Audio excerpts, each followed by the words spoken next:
Okay, what do we got going on here? Let's see. How to caulk cement up against the wall. This I run into all the time. And the mistake, particularly on driveway sides, where the driveway runs into the side of the house, this is a lot. I see this a lot in Denver.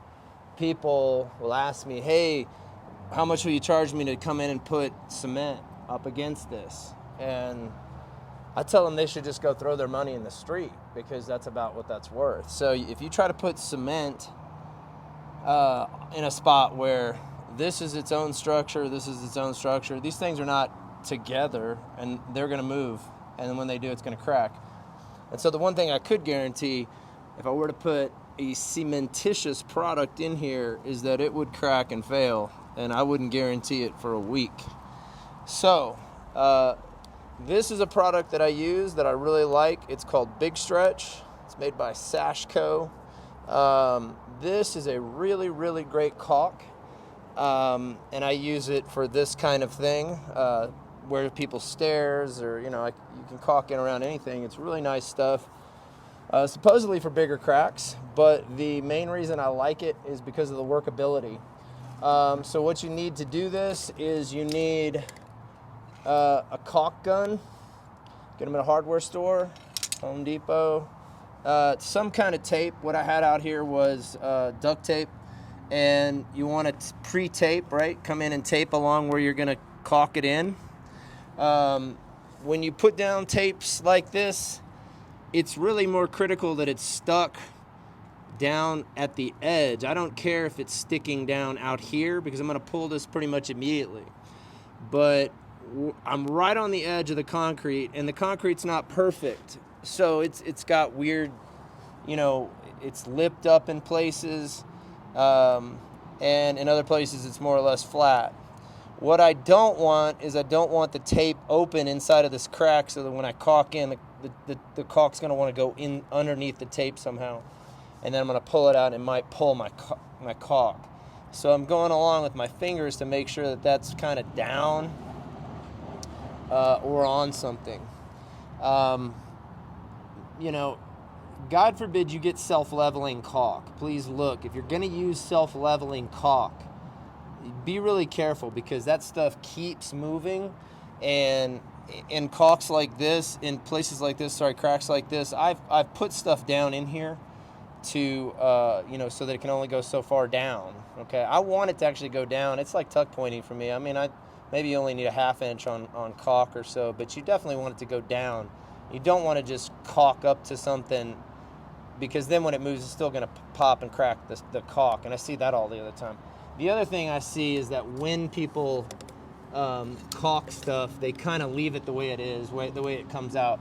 I'm just going to show you, if you've never if you've never opened caulk before. So this caulk doesn't actually have a seal inside of here, which is kind of nice, because when you cut it, and then you can cut the tip, if you want to cut it bigger, you can cut it bigger. I usually cut it somewhere in the middle, and I usually cut it at an angle so that it's got a little bit of an angle to it. That's just my own preference. This one's already open, so we'll go ahead and use it.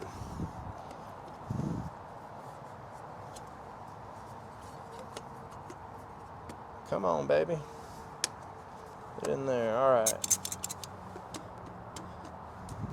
Come on. Yeah. All right. So go easy, like I always say, just go easy, slow down, don't get in a big hurry, watch what you're doing. You don't need to really overfill it, but you can't be too far below, because I am going to use my finger for smoothing this out. So yeah, if you just go really slow, you'll be okay. I think. I've got faith in you. Because I'm not I'm not some sort of caulk genius. It's just, I've learned from experience to just slow down. All right. All right. Yeah, so you want it kind of so that you can get your finger on it. And be mindful of your caulk gun. Some caulk guns will really keep cranking the caulk out. And the way to deal with that is to relieve the pressure. When you stop caulking, just relieve the pressure on your caulk gun, and it'll immediately, well, not immediately, but it'll stop pushing it out the end of the tip. So again, that's one of those slow down things. I know when I watch videos on how to do stuff, and I do it. I watch a lot of videos on how to do things. I just get in a big hurry. Oh yeah, I got it, I understand, and then, you skip some minor little thing like that. So there you go, caulk tube's running out. And now what I have is a bucket of water. I'm not using gloves because I don't want gloves on. I want to use my finger. And bucket of clean water. It's the same thing as when we wet our masonry tools down. We wet them down so stuff doesn't really stick to them right off the bat, but same thing with your finger in the caulk. This caulk doesn't set. It sets, but not so quickly that you can't work with it. It's almost like clay. It feels almost like wet kind of clay. And you just kind of pull your finger through it. If it's, you shouldn't be, if your hands are wet and smooth and everything, it should just go right down. But this is doing a couple things. I mean, first of all, it's going to look better. And second of all, you're actually seating it down into what it's going in. And you can see I've got some well, I don't know if you can see it in the picture or not, but I've got a gap here and a gap here. No big deal, right? Let's get our second tube of caulk up. And you've got some time to add to that caulk. So you can just come back and add a skosh of sealant. There you go. How about that? That's good. Okay. I relieve the pressure on the caulk gun so it stops spitting out caulk. Yeah, this is pretty mess free if you do it right. It's really, it comes out nice. It's gonna look good. It's gonna function over time.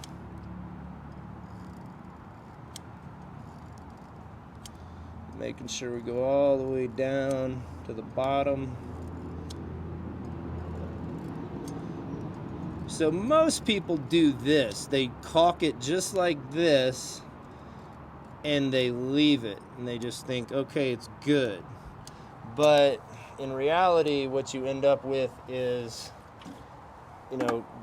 you've got a couple of things happening. One is that it's not really stuck as much as it can be to the inside of the cavity, where if you smooth it into place, you are forcing it up against those surfaces, and it's got a better chance of getting a better adhesion to the surface, the inside of the surface that it's in.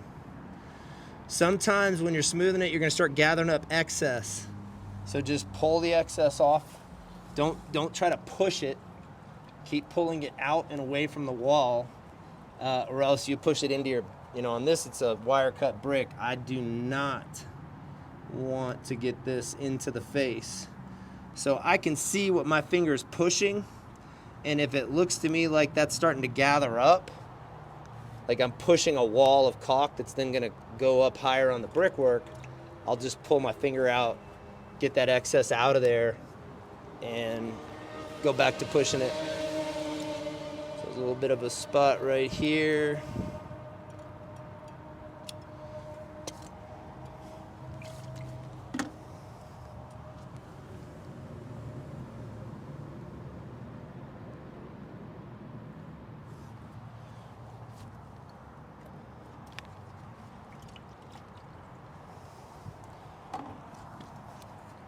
Trying to do a quicker video.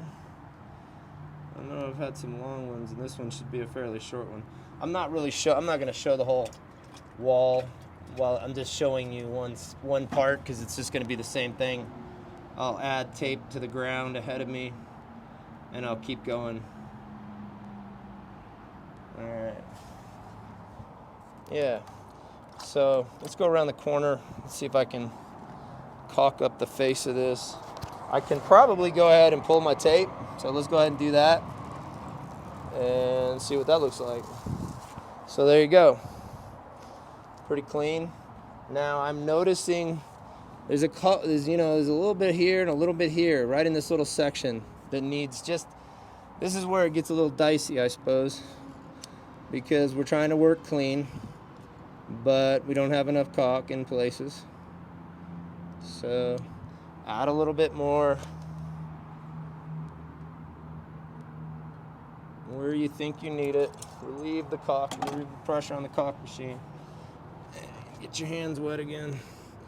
Come back. I can come back this way and see if. Yeah, it just needs a little bit more in that section. That's all right. We'll get back to it. This stuff's latex based, so you can clean it off of. You can clean it off of surfaces. I just didn't want to be out here with a sponge trying to clean the cement. So I would rather tape it and pull the tape. Let's see what that does. A little extra.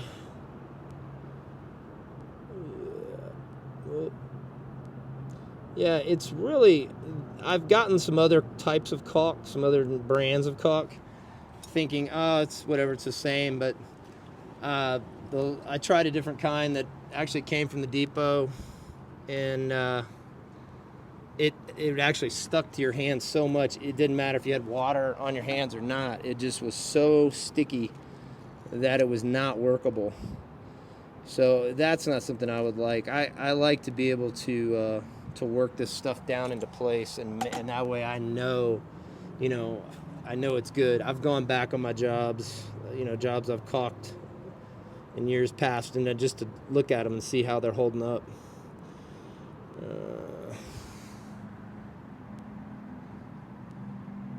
Which is another nice thing about working in the same neighborhoods.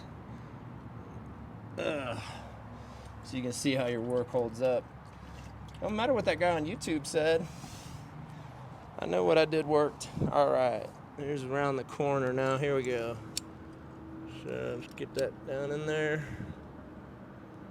Boom, stop. One thing about this caulk, you can get different colors, but being on the ground like this, it is going to turn black, because of the moisture that's going to sit on it. It's going to darken up, and that's really what most people want anyway. You don't want to see like bright. It'll look bright for a little while, and then it's going to naturally weather. So there you go. There's how to install caulk on a cement to a wall.